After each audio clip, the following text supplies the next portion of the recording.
Ladies and gentlemen, welcome into our late morning edition of the post-game show with Brendan and the Borg. Borg is a little bit tied up at the moment. He'll be here very shortly, just settling his kids down. When we're doing these things on Saturday nights and Sunday mornings, family is part of it. So that's kind of what you get. But we would like to thank our title sponsor of Jackrabbit Illustrated, Kubota Dealers of South Dakota, with 10 locations across the great state of South Dakota. There's always a Kubota dealer near you. Also a couple just over the border in Nebraska as well. Kubota Dealers of South Dakota. They've got all your equipment you might need for your acreage, your farm, your house, your homestead, anything in between. They've got skid steers, loaders, tractors, the whole works. Kubota Dealers South Dakota. Get yourself into some orange equipment today.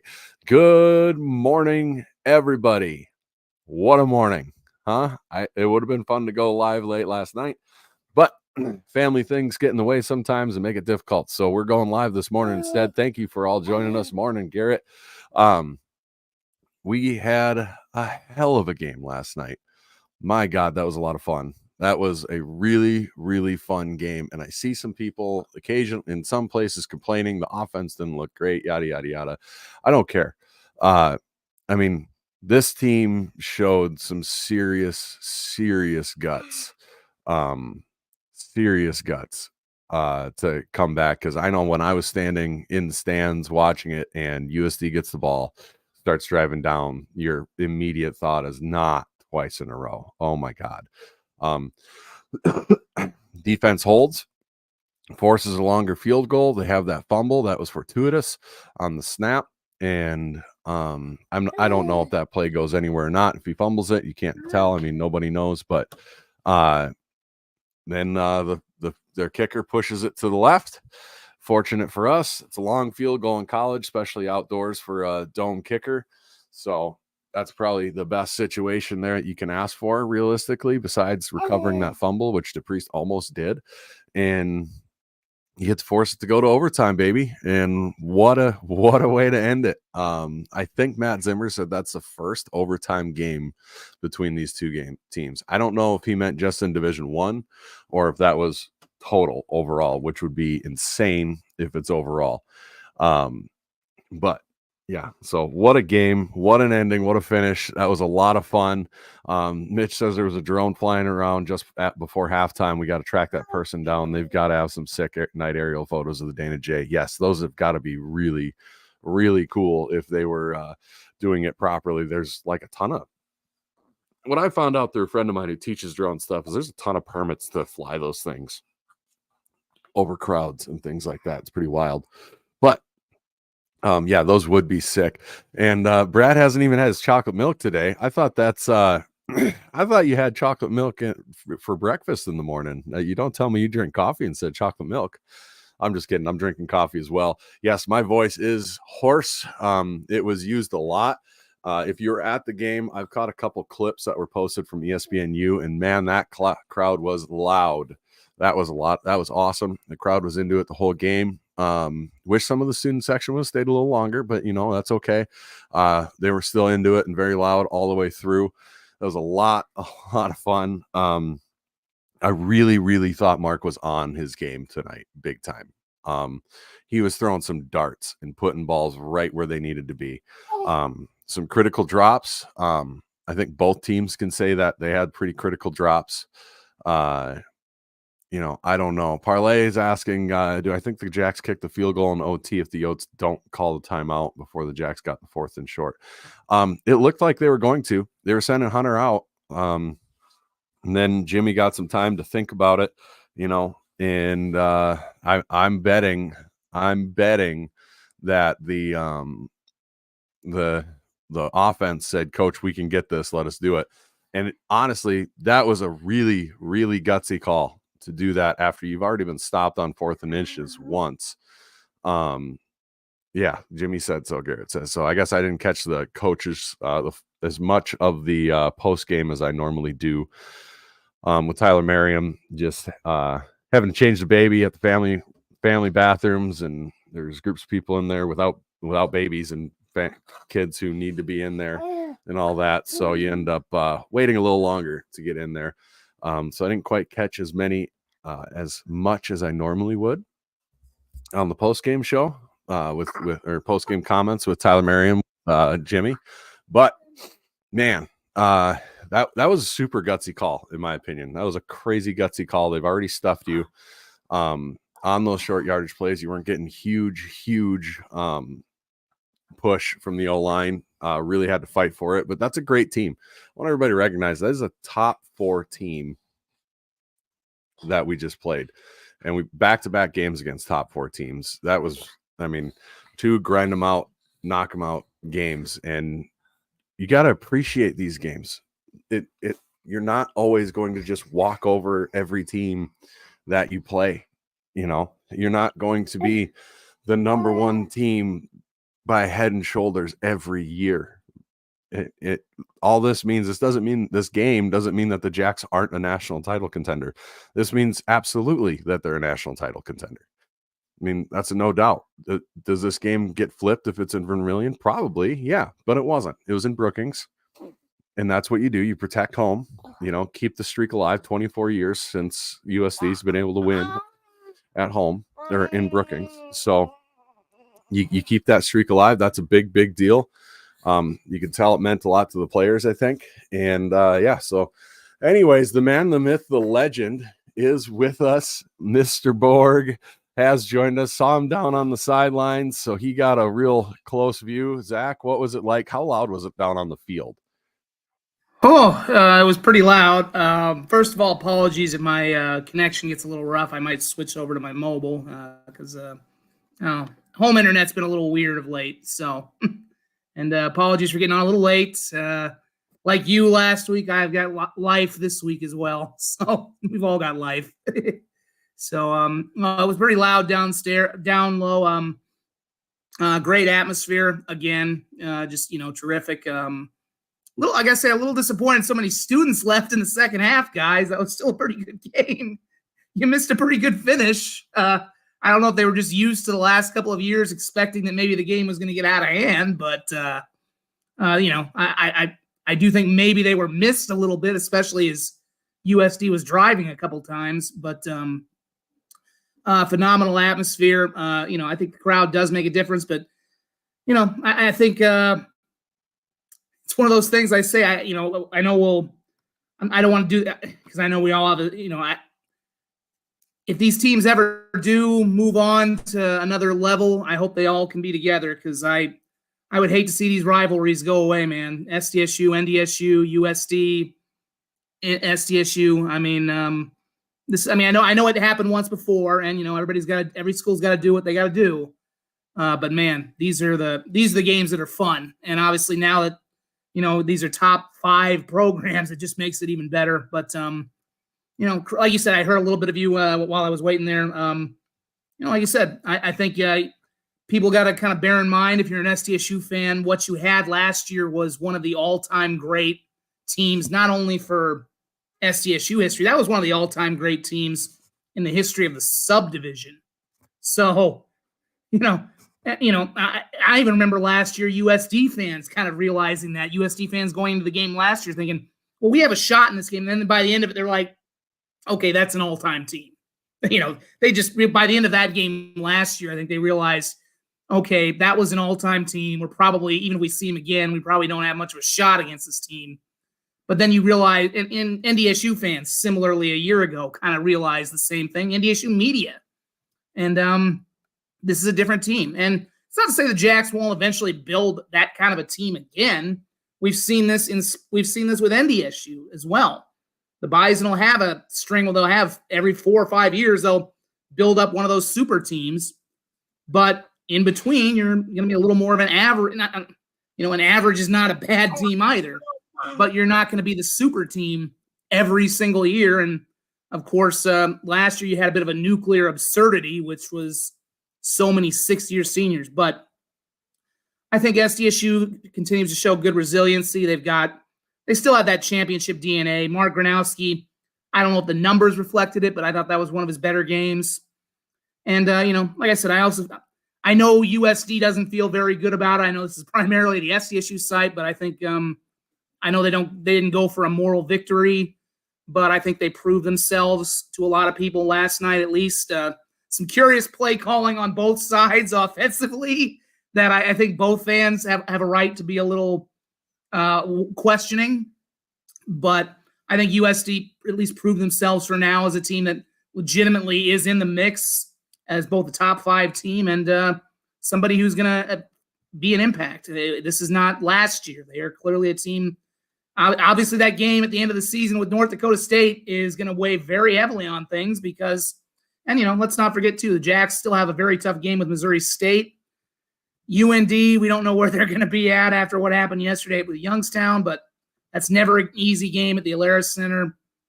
But, that's, those are 2 just knockdown, drag-out rivalry games that SDSU went through. It seems like they're mostly healthy. They're going to get at least a bit of a breather with Murray State, we think. So I think if you're SDSU, you feel pretty good about where you're at. And if you're USD, you get a bye week, you can lick your wounds. But there's no reason you can't feel like you can go beat. No reason I don't think you feel like you can't compete with anybody right now. So just a great classic game. And we were chatting privately a little bit last night. I don't think maybe this isn't quite the answer for SDSU fans to the miracle of 3 years ago, but I think it is at least your most memorable finish probably in the series. It's got to be SDSU fans' most memorable for sure in D1. D1 era.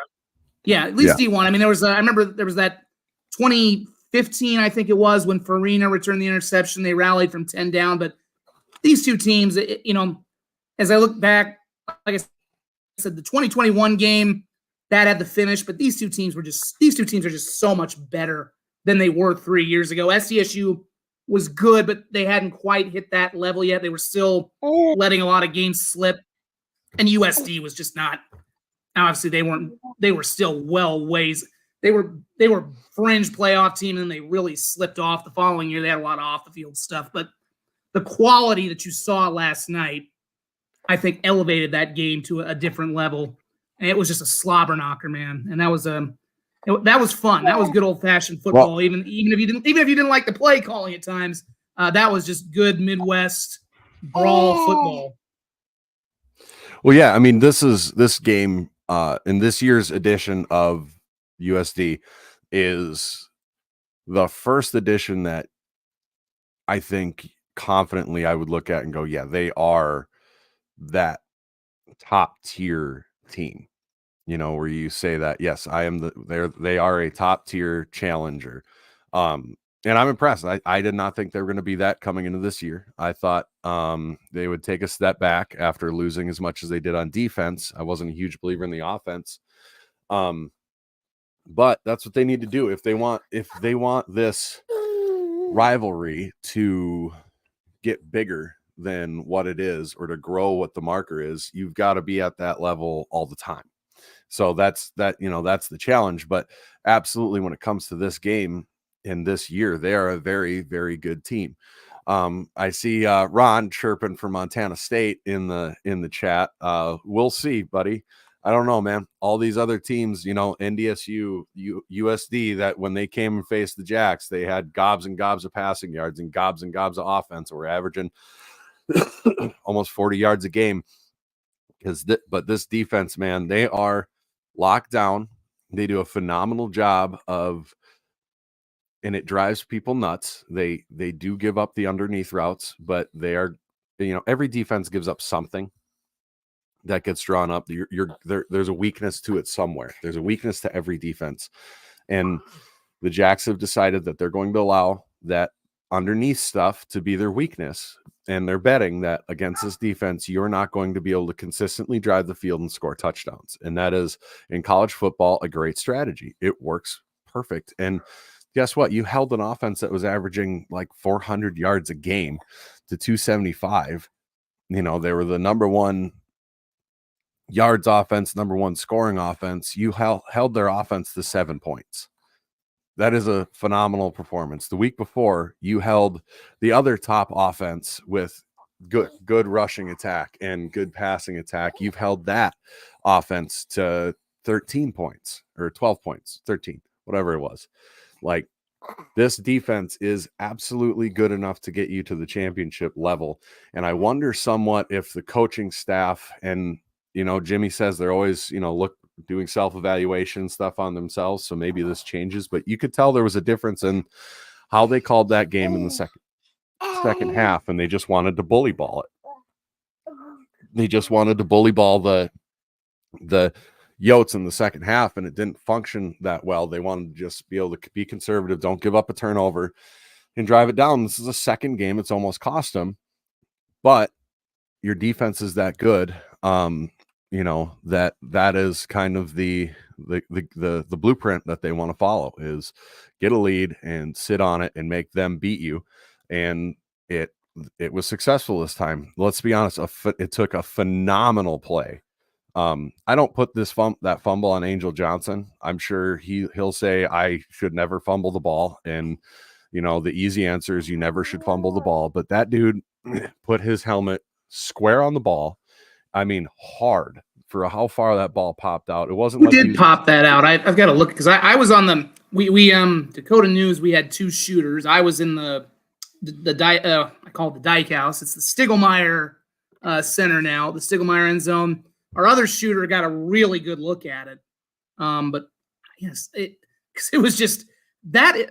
When I say the craziness of the game and something rivaling what happened 3 years ago, I don't know if I've ever seen a swing of plays like that before where it went just a really weird trick call. I mean, Josh Davis, I thought, like I said, I think both play callers in this game had a bit of a, I think both offensive coordinators had a bit of a day, to put it mildly. They were up and down. Yes. But I've never seen a swing on two plays like that, because it went from USD looking for sure like they're going to tie this game, or at least get something. It was probably 4-down territory at that point. A running back, a halfback pass down there, the worst. I texted a USD friend of mine. I'm like, what was that? And he said he was fuming. I had the USD fan I knew was fuming about that. And then the next minute after the media timeout, I've never seen just that wildest swing of thinking, okay, this game, I guess the only other time I can think of that was basically the Hail Mary, but different circumstance slightly. To just see it. And also another guy you really have to talk about, Mike Weiss Grace. I highlighted him in the preseason. That guy for USD is an absolute beast. I mean, he had a sack in that game. I remember that short-circuited one of SDSU's drives in the first half. He should be all conference. I don't know, first, second team somewhere, and that's his second touchdown. He had a touchdown return in their playoff win a year ago. So he is guy just seems to be everywhere in right time, right place. But man, that was just, I'm never going to forget that crazy swing. And then it just swung the game too, because then all of a sudden they get the football back after the 3 and out, and they couldn't do anything wrong until another kind of weird call where on that 3rd down, they bring in their backup quarterback and he fumbles the snap, or there's a fumble. And that's not necessarily something that's foreign to them. That wasn't a trick call. It's Nevin Cremascoli. I was talking with some other people too. It's like they do bring, it's not quite as prevalent as what we see with Chase Mason, but they do bring him in. He's their backup. He's more the runner, obviously. Bauman's not the runner, we know.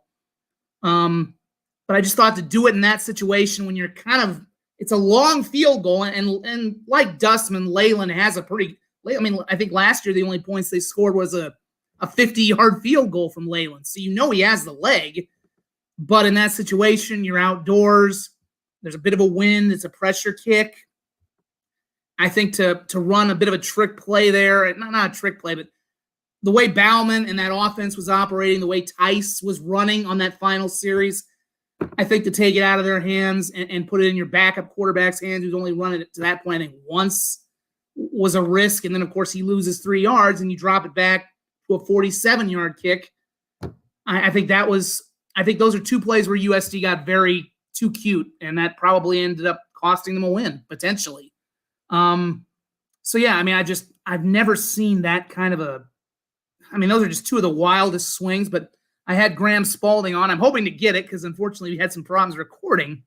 But I had Graham Spalding on live in our second newscast afterwards and just said, good resilience and from the team. And the defense just kind of has a good, we singled that out at the preseason. This was going to be more of a defensive team. They had more people back than the offensive side of the ball. And they just, they kind of have that good attitude that, they kind of were able to wipe away what happens. They forget about it. And, I think one thing that was kind of underrated, I didn't really get in my keys to the game before this because I was busy, but you can make an argument USC might have had the best backfield that SDSU had seen other than obviously Oklahoma State to this point.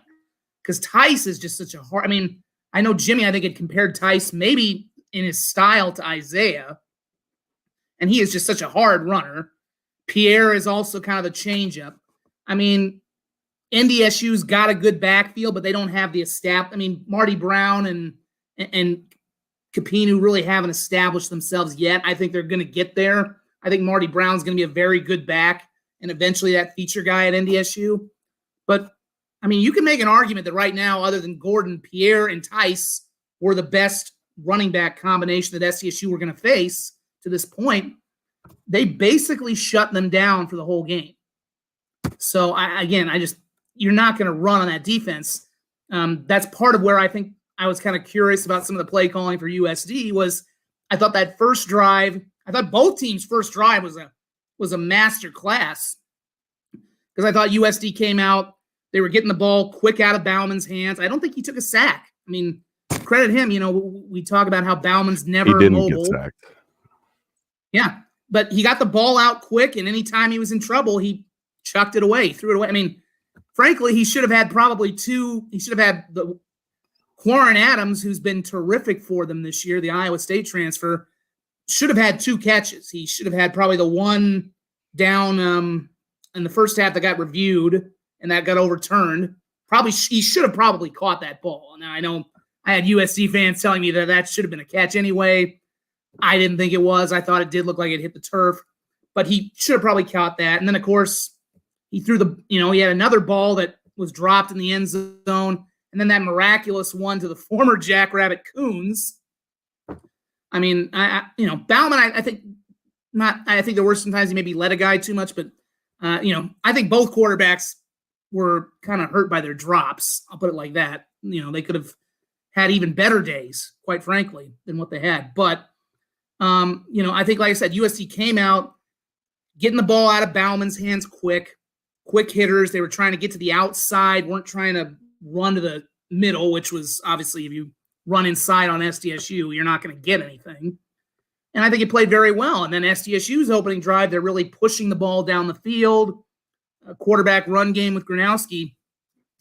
And then largely after that drive, we didn't see any of that again for a lot of the game until toward the end. So it was very some of it was it was very curious. Like I said, there was some is that in the hesitant to plunge? What'll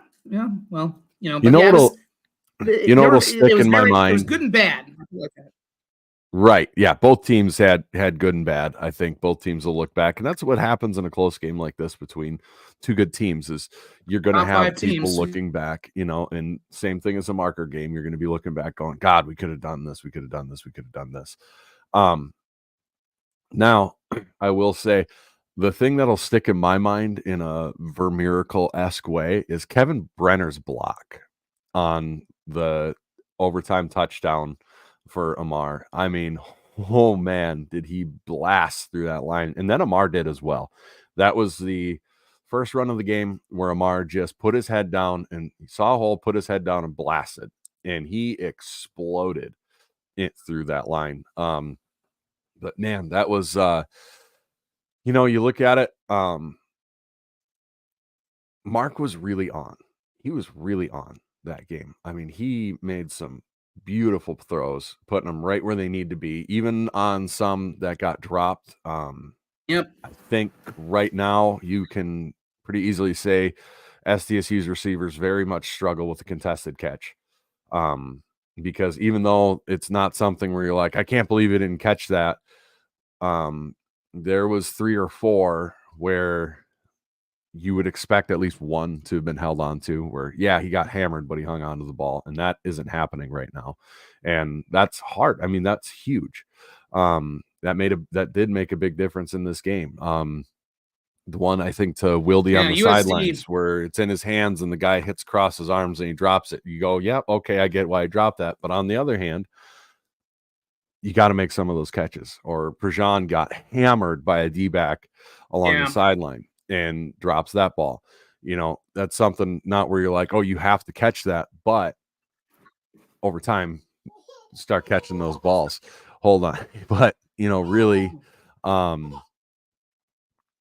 and I want to point out we got the kids show on this one. yeah, it's Daddy Daycare show. But if you look at the other one, the crowd did have an impact at key moments where you had the illegal shift where, I mean, if you're not hearing the snap count and then you don't quite get set right and bang, now it's an illegal shift. Couple of key offsides penalties that called plays back that, or from the offense jumping and everything. You can't tell me the crowd noise didn't have an effect on that. So I want to tip my hat a little bit to the crowd that was at that game for that. Now I'm going to take care of Fussy. Yeah, I want to tip my hat to the crowd in this regard too. I know there weren't I can't speak for everybody. I hope there weren't too many idiots out there. I'm sure there might have been a few. But as I said, I was kind of right under the Stiegelmeier, the locker room complex, and right after that game ended, you know, like I said, there might have been some bad sports, but I noticed pretty quickly after the game ended, it seems like the two teams came together to shake hands pretty quick. That's almost as quickly as I've ever seen it, because I think they both kind of recognized, okay, that was a pretty great battle, you know, that we just fought against each other. So I was kind of impressed because I thought maybe SDSU would spend more time celebrating, or USC might spend more time just kind of being a little devastated. And they came together pretty quickly and kind of shook hands and you know, I was impressed by that. And to the fans' credit, the fans I heard above me, they were yelling "Good game, Yotes." You know, I was pretty impressed by that. You know, like I said, can't guarantee that was everybody. I'm sure there was some people out there who were yelling "F you," you know, that's everybody. But you know, I was some really good sportsmanship after what was obviously for the other side was a very you know, obviously what happened for you guys a few years ago. If you're an SDSU fan, as bad as that was, you know, just I thought some very good sportsmanship at the end of that. Because that's as real and raw as a moment as it gets. Yeah, I've had some, you know, experiences. It's a rivalry game, so I don't, you know, in rivalry games and fan interaction and stuff, I don't talk much about it on here because it doesn't, you know, really. Hey, little drummer girl, unhelpful. But you know, just chilling eating goldfish right now. So. Yeah, maybe I got to get the goldfish out. But you know, there's been multiple occasions where I just walk in the Dana and I'm greeted with an FU and a middle finger from someone in red. And, you know, that it is what it is. It's a rivalry game, whatever. Like, you're not hurting my feelings. But there was a lot more mutual respect this time around that I noticed just in interactions that we had with their fans and everything. It was a very different vibe, which was interesting. I kind of expected it to be more heated, especially after a full day to have libations in the tailgate lots and everything. So point. You're right. It was pretty good. You know, it was pretty. Yeah, and I think they had a better turn. I think they had a better turnout of fans there too. I mean, obviously it's tougher to get tickets now for SDSU, but you know, good showing. They made noise toward the end. Yeah, like I said, I just you know, as you said, I think there's no doubt that NDSU has become the primary rival. That just happened kind of organically. You know, all the schools. It's the same way up north. Obviously, used to be the other way around. Used to be UND, NDSU, SDSU, USD. They separated, and what made SDSU, NDSU the thing, as much as just the fact they had to pair together, was they both became elite programs. It started becoming a top 25 matchup. The games were close. And then all of a sudden it started becoming a top 10, top 5 matchup. And, rivalries are great, but when they matter and when they're nationally relevant, they take on a whole new, and when you have games like that, or, it just takes a whole new meaning. So, if we get another decade of games like that, I'm not saying it'll supplant NDSU. I mean, I do wish they would bring back the trophy they used to have. I've heard rumors that Stig had it somewhere and wanted to bring it back. Well, yeah, Stig wanted to bring it. We're gonna get this out here very clearly. Yeah, the Little Brown Jug. It's similar. God, there's a Big Ten rivalry with the Little Brown Jug like that. The Little Brown Jug was the trophy. Stig wanted to keep it back, bring it back. He's the one who kept it alive. There's a lot of accusations out there that Stig was hoarding the trophy and everything, and that's just not true. When's the last time they even gave it out? Like back in D2. But when I don't think they gave it out after 2003. I never saw any. It's been a long. It might have even been pre-Stig. So yeah, it's been around since way before Stig. It's an old trophy, and Stig was the one going and personally getting it engraved with the scores to keep it up to date. He wanted it brought back, and he but with the corporate sponsorships of the rivalry, they don't want it brought back, apparently, is the understanding I have of it. And stop blaming Stig for it. He's the one who was trying to keep it alive. It's ridiculous to me to have people trying to blame him for that when it's not, he's the one trying to keep it alive. But yeah, with the corporate sponsorships and can we say something? If you want this to be a bigger rivalry, then stop changing sponsorships. Stop having it sponsored. Yep. You want to sponsor the series, fine, but don't make it put this huge push on this game. The football game can have its own thing. I mean, yeah, I don't get that at all. I mean, I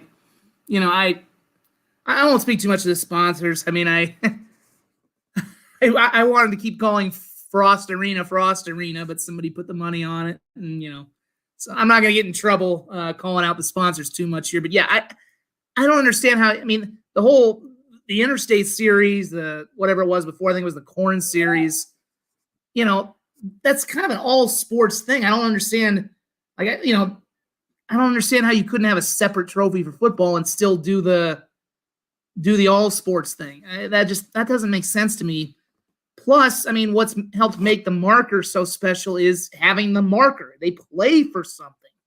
And with USD SDSU, you want to really bring that back. Not only that, it would be a great way to honor the history of the rivalry. I mean, you're at an era now, and frankly, there are a decent amount of South Dakota kids now on both rosters, but you're reaching a point now where a lot of these kids don't know the history of it.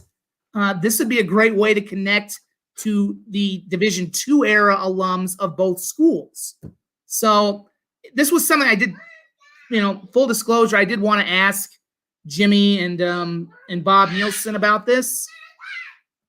Dean obviously feels very passionate about it in the background, but I did want to ask both coaches about this, but after SDSU lost, obviously Jimmy, I don't think Jimmy's usually not one for, sometimes he's not one for these, for kind of off-topic questions, and he was not going to be one after a loss in the marker game, but, and Nielsen, I don't know what I don't know where Bob would have gone. He's usually pretty straight shooting, but yeah, I hope it's something they do bring back. Or on the same hand, I don't want them to create another one because I've seen some really bad trophies created.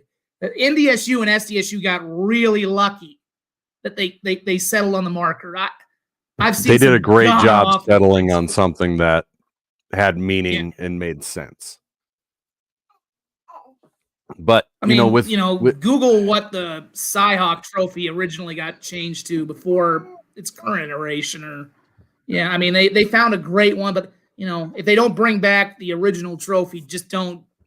I would be very skeptical about changing it to anything else. I'll put it like that. But right, no. Finish what your point was. I'm sorry to step on your point there. No, that's totally fine. It's, there was a lot of talk about how forced the marker was and all that stuff. And then, you know, now you're putting sponsorship names on a rivalry. That makes it feel forced. That makes it feel corporate and fake and everything. But the reality is I think the part that goes unspoken that really bothers USD fans is it's USD's fault that this isn't. They could have jumped with SDSU, and instead they stayed back, poked fun, made fun, did everything they could to make it difficult for SDSU to move up. Said we will not play you when you go up to Division One. So that's part of why this died. Is USD stayed right back. down. Oh yeah, that's fine.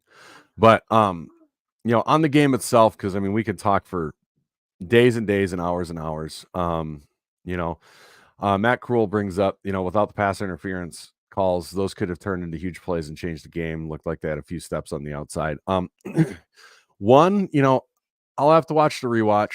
At least from the replay we watched, the one on Dallas, I think it was on Dallas Beanham, that PI, it looked like the receiver fell down and then pulled Dallas down with him in the replay. It did not look like Dallas did any sort of push. Now, the one up the seam, when it was a cover zero blitz and we're behind him and trip and then grab him, that was absolutely pass interference. That was egregious.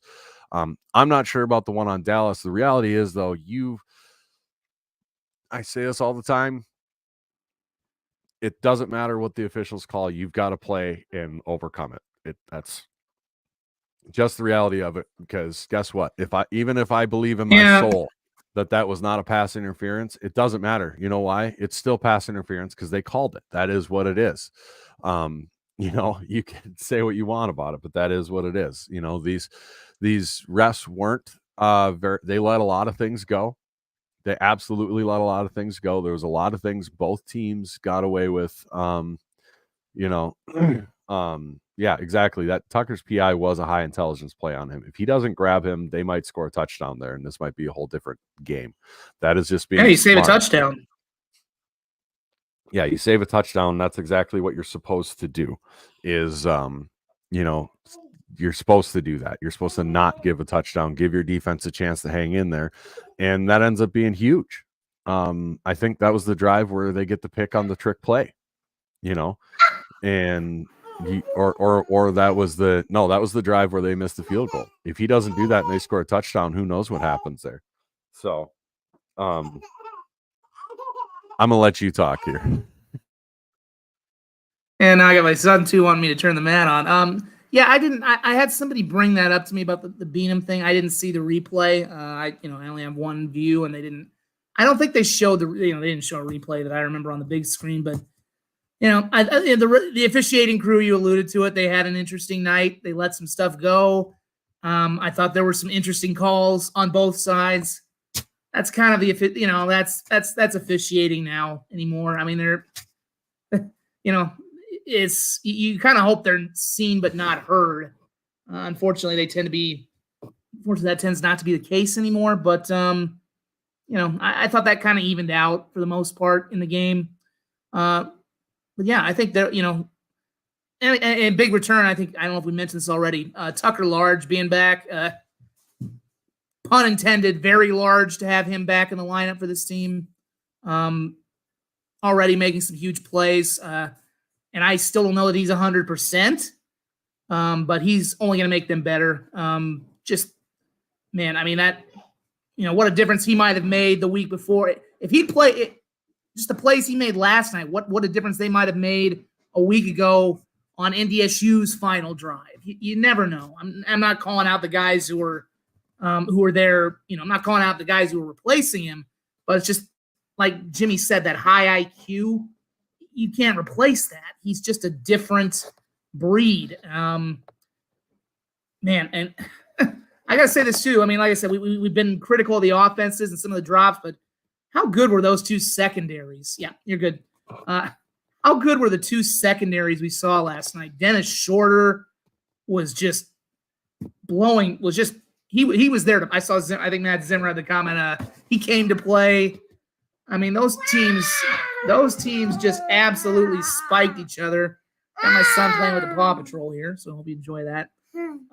Just two very hard-hitting teams. Both those teams are going to be in the ice bath, I have a feeling, today. Say hi, buddy. Yeah. He wants to say hi. Yeah, I think the penalty things, trying to think some more issues there, but I think pass rush-wise, I think SDSU did fine. I think the rush was there for SDSU. I think you just got to credit Bauman. He got rid of the ball a couple times. Well, maybe not the best game for the 605 Hogs. It was in places, and it wasn't. I think this is where you have to credit USD. They're a top 5 team too. In some ways, I think they got more pressure on SDSU than NDSU did, but same time, Brendan, I don't know if you caught that, but on the Hogs, I think one thing. I was gonna say, I think their pass blocking, particularly in the first half, was phenomenal. I mean, Mark had all day to throw, especially in the first half. USC started to get home a little more, but it's not like he didn't have time to sit back there, So I was saying, played okay. The secondaries for both teams were really good. I mean, I can't emphasize that enough. I mean, between Tucker, Dennis Shorter, and which is amazing to me because there were some really good guys. I mean, Miles Harden's in the NFL right now, and USD didn't take that much of a dip losing a guy to the NFL. So those two units both hit. But I thought, like I said, there's a line between how much credit do you give the other team, and how much how much do you maybe look inward at SDSU, and I don't know where that goes. Yeah, well, we knew USD had a very good defense going into this, right? I mean, USD coming in was tops in, defensive statistics all across the board. They had extremely good run defense. You still put up 166 yards on them. Granted, that was on 44 attempts, but you averaged just under 4 yards a carry. Was the offensive line all-star and just absolutely dominating? No, but you're playing a very good opponent, and they got it done when it mattered, got it done on the goal line, got it done on the 4th and short and overtime. This offense is not built to, take a penalty and sustain a drive. That's still true, although it was, they did overcome some 3rd and longs with the way Mark was playing and the pass protection he was getting. I think USD changed a couple things up in the second half that allowed him to get more pressure, but pass blocking wise, I thought they were pretty good without having rewatched it. I wish I could have had a rewatch, but just from my instant reaction watching the game, USD's got a very good secondary. They just do. If Griffin Wilde hangs on to the one on the sidelines where, like we talked about earlier, that's not one you are upset or like you have to hang on to the ball. How different is it? How different is it if Graham Goring, catches that little screen on one of those drives that ends up stalling? Or how different is it when, there's a bunch of times where there was opportunities that if guys hang on to the ball, even though sometimes it's a scenario where you don't frown on a drop, but man, if you get one of those, what happens? And USD's got plenty of those too. And USD was really throwing the kitchen sink at this game. Josh Davis was throwing the Jason Eck kitchen sink at this game. He threw a lot of different plays we're familiar with. He used plays that SDSU was successful on us. The fake running back pop pass to the tight end down the seam, which is unbelievable that he dropped that. Garrett mentions even under pressure, Mark didn't have happy feet this week. He didn't, man. He stood in there. He stepped up. He made some throws that were really impressive. The one that Wilde made a hell of a catch on. I mean, we've been talking about the catches they didn't make. Griffin Wilde. I think the one at the end of the 3rd quarter. Yeah, that diving catch was a phenomenal catch, but also the throw to get it there.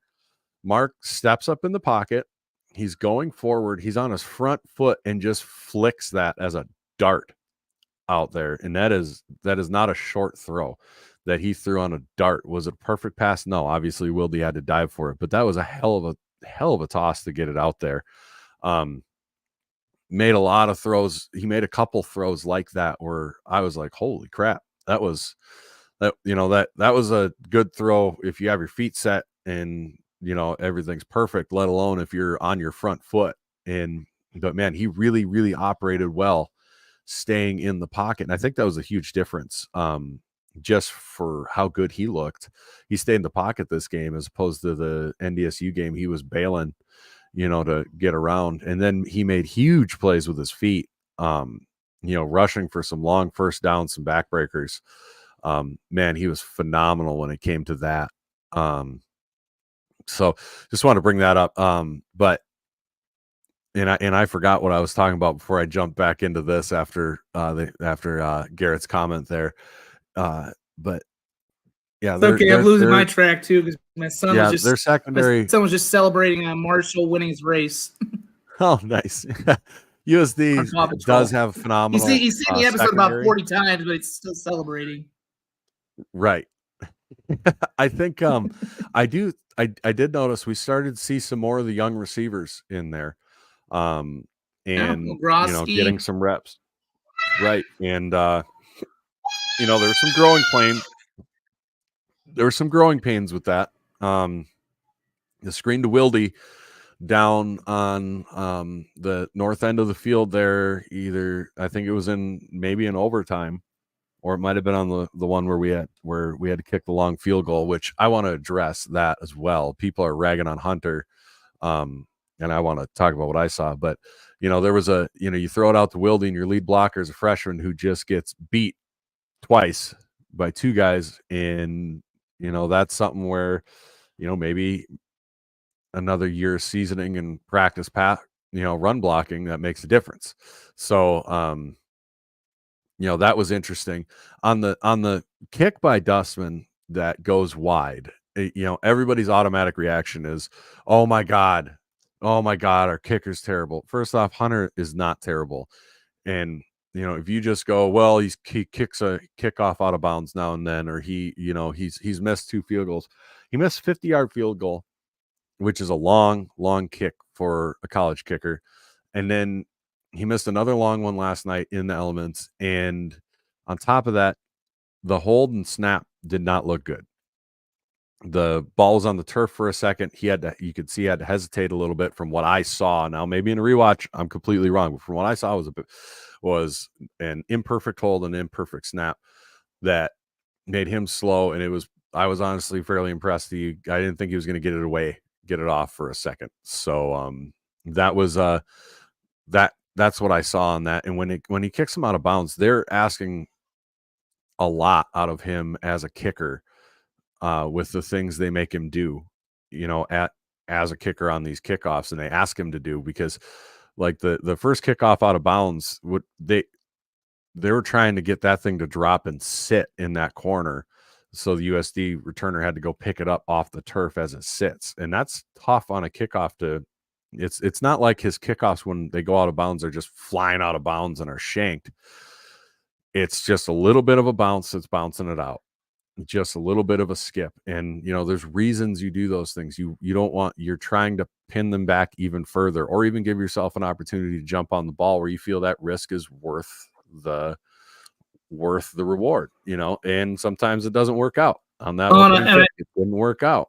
And I also think they really didn't want the ball to go. I also think they didn't want the ball to go to Steph Logan's kid. Absolutely. I kind of got that feeling they really did not want him returning that football among all the returners. And I think they, other than that, because obviously that set USC up for really good field position. Yeah, I think that, but, the other thing too, guys, I mean, let's also give Dustman his props for his punts, because he really pinned USD back in a couple of terrific. I mean, obviously that final drive where USD nearly won the game started him at the 5. I mean, he was pinning them back, and I mean, that was a big factor, I think, for USD. Not just, we talk about how good the defense was. I mean, they were putting them back. They they were putting USD on their heels. I mean, you're forcing them back inside the 10. I mean, and he handles both. I mean, it's not an easy thing. I mean, in college, I never feel comfortable with a kicker beyond 40 yards. It's not the NFL. They're not automatic. I've never felt super comfortable with a kicker beyond 40 yards. So, he's hit a lot of big ones, and he has hit a lot of big ones beyond that. I know, he doinked one from 53 in the Fargo Dome last week. 53 ain't a chip shot anywhere. I don't care if you're indoor, outdoor, whatever. But, his punting was big. It flipped field position several times, really helped set up their second touchdown because obviously they had short field when they scored on that second touchdown. So, he's had, obviously, and I remember I don't know that they've had a kicker who's ever been 100% automatic. Vinatieri, Chase, not Adam. I don't remember Adam's days here, so I'm not Mark Ovenden old. But Chase had some he still holds the record for longest kicks, but he missed some ones that were like you would scratch your head. So, college kickers are just never going to be automatic. That's the rule of thumb. And especially when you have one who's dueling as a punter, and the same thing goes for USD's guy. Will Leyland has hit some bombs. He probably feels like he should have hit that one last night. It just is what it is. In a game like that, you're going to, you never trust the kicker is the bottom line in a game like that. That's why you always want to finish those drives. But I think you really do have to give Dustman some credit for his punting, especially because he much like low key, much like that national title game. Much like the national title game, I think his punts really put USD in bad position. And I know you got to be going here pretty soon because you got a busy day. Yep. So we probably got to start wrapping up and looking ahead to next week. I do have to mention our sponsors. I mentioned Kubota Dealers at the start and then got rolling. And I've got to mention our show sponsor, Cubby's Sports Bar, Brookings, South Dakota. Cubby's, I heard the line was just enormous, the Cubbies on Saturday, which makes sense. They are the best place to go, especially for the pregame, during game, post-game. Cubby Sports Bar and Grill is the place to be. Any road games, you can catch the Jacks action, all the Jacks action at Cubby Sports Bar and Grill. They've got phenomenal specials every week. They've got something cooked up based off of who we're playing pretty much. It's awesome. They've got tons of beer on tap. They've got roughly 30,000 TVs in that place. It is the place to go. But I don't know why, Ron, you think it should be called Brendan the Broke. I'm over 500 having to pick every game, and I bet your sorry ass is under that besides the $50 I had to pay. You beat me there. And then, of course, we have to mention Jackrabbit Central. I went in there on Saturday. The discount den was hopping. We cleaned house. I think we got $150 worth of stuff from there. Got this new cap. Found this in the discount den for the 2023 national title hoodie, which was great. Got that for like $30, which is a steal. Got tons of magnets, everything else. I mean, they've got everything you could dream of there. They've got everything from golf bags to putter handles all the way to coffee mugs like this little gem I picked up yesterday, to bibs and more. So get down to Jackrabbit Central. They have the downtown location. They have the location on campus in the bookstore, of course, and then they have the location in the stadium. And that's open for, I believe, 2 hours before game time as well. So Jackrabbit Central is the place to go to get you decked out in blue and yellow. So go to Jackrabbit Central. Coming up, looking ahead, SDSU has a bunch of tough games left. Missouri State looks like they're no slouch. They have the version of a bye week, the non-bye week version of a bye week next week with Murray. Yeah, Murray State, the Racers. They have not the tough game. The craziest thing I heard about their game against NDSU, I thought NDSU might come out a little slow. Guess I was wrong. But a friend of mine who's an NDSU fan, I said, no letdown, eh? And he goes back, we didn't have NDSU did not have a second down play in the first quarter against Murray. Let that sink in. Holy shit. Maybe there is a little bit of a slip, though, because remember, USD shut them out 59-0, and the Bison gave up 2 field goals. So, right. Yeah, there we go. Slipping a little bit now. Right. Big slip. Yeah. We're not going to have as much to talk about, and we will be back at our normal times, barring something happening. We'll be back at our normal times from here on out, because much as we love these night games, they were a little difficult for us. And we could still have a few more coming up in the playoffs, but we'll be back to our normal time here for the rest of the regular season. We'll not have as much to talk about. I think if we do have much to talk about next week, something went really wrong. As in, like, every starter got knocked out, and it became a close game with SDSU playing every third string guy against Murray State. Next week's going to be a blitz. Everything that looked. If you had, it's going to be very deceptive on one hand, because they're going to look very good offensively, but I don't think it's going to really matter much in terms of, it'll be like, those Youngstown and UNI games. And although credit to Youngstown, got a big win, which now makes things, I think, a little more difficult for SDSU and in turn USD, who have to go up there, because now UND probably has to win out. They have to at least beat one of the Dakota schools, I think, to get into the playoffs. I mean, we kind of thought they were a bit of a fraud anyway, but now they've kind of eliminated, I think, their margin for error at this point. So, But yeah, I think that the road's still very beyond next week. Next week will just be kind of a fun time. Go out, enjoy. They might put up 50 in the first half. They'll probably at least put up 30. If you want to make bets, how much are they going to score in the first half? Over, under 35. Something like that. I don't know. But yeah, it's gonna. There's still a lot of meat on the bone left for this team. I mean, UND is going to be in. I mean, whatever just happened yesterday at UND, they're always tough in the Alaris Center. That's going to be tough for SDSU. That's going to be tough for USD. They run a really weird rushing style. That's if they get ahead, they're going to bleed clock.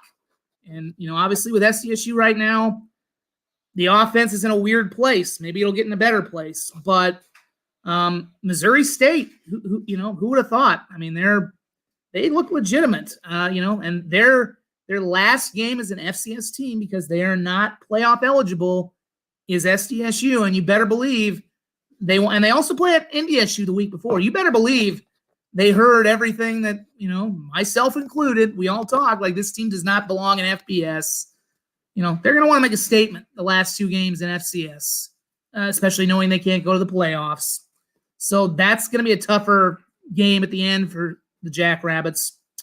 And then, there's a lot of meat. And, SIU, that should be pretty easy. I mean, Southern Illinois lost to Indiana State yesterday. I feel bad for Nick Hill, because I don't think, we've talked about how the Valley's gone down. I don't think that's indicative of that program. I think I think the injuries kind of killed them. When you're down to a true freshman at quarterback, what are you going to do at that point? But, I think, and, similarly for USD, man, I'm really curious to see how they're going to end it, because they got a bye week, and they get to Indiana State, similar deal as Murray State. That should be a pretty easy home win for them. But then they go to UND, and then, boy, they could really, if they can beat NDSU, they could really make things interesting for the seeding of things, because if you get, let's say, if SDSU, NDSU, and USD all go 1-1 and 1 against each 1-1 against each other, like I said, that'll be an interest. That's setting up to be a very interesting final week of the regular season, which we didn't necessarily think it would be. We didn't necessarily think SDSU Missouri State was going to have high stakes. Didn't know what to think of USD until after we saw their game last night. It's going to be pretty good. It's going to be a really good finish, I think, to the regular season. So even after these 2 fun rivalry games, a lot of meat left on the bone, and it's going to be a lot of fun. And we still got the playoffs ahead. Yes, we do. And I got to run. So with that, I think we're going to say see ya. Thank you, everybody, for tuning in on NFL Sunday. Go catch your NFL team, win, lose, or draw. Well, if you're a Vikings fan, I guess you back normal time next week. Wallow. And we will see you and we'll be proper degenerates next week. So thanks everybody for joining us. We will catch you later.